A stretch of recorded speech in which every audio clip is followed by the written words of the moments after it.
वसमत तालुक्यातील आरळगावचे हे जगन्नाथ कातोरे दारूच्या व्यसनापायी कधी काळी जगन्नाथ पार देशोधडीला लागले होते।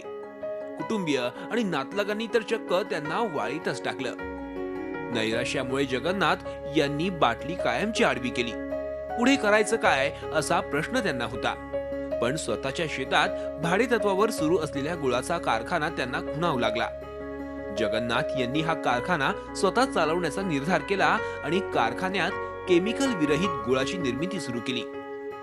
विशेष म्हणजे गुळ निर्मितीबाबत त्यांनी कोणतेही प्रशिक्षण घेतलेलं नाही। केवळ अनुभवाच्या जोरावर ते गुळाची निर्मिती करतायत। केवळ 5 महिन्याच्या सीझन मध्ये ते 5000 टन ऊसाचं गाळप करतात। 24 तास चालणारा कारखाना म्हणून त्यांच्या कारखान्याची ओळख आहे। दरवर्षी 2-3 लाख रुपये आपल्याला सीझन मध्ये 3-4 लाख रुपये आपल्याला उरतात।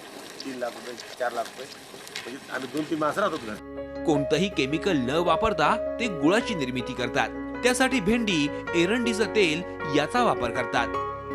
त्यांच्या गुळाला महाराष्ट्रासह गुजरातमध्ये मोठी मागणी आहे।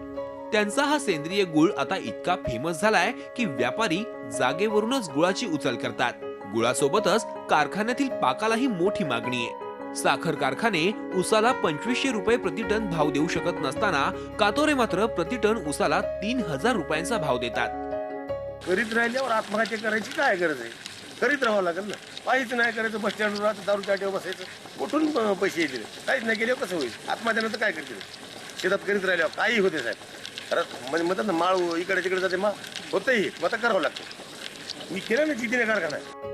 कातोरेंच्या आयुष्यातून दारू गेली आणि बरकत आली। आता त्यांचं कुटुंब एकत्रित नांदतंय। मुला मुलींचं शिक्षण पूर्ण होऊन तेही नोकरीला लागलेत।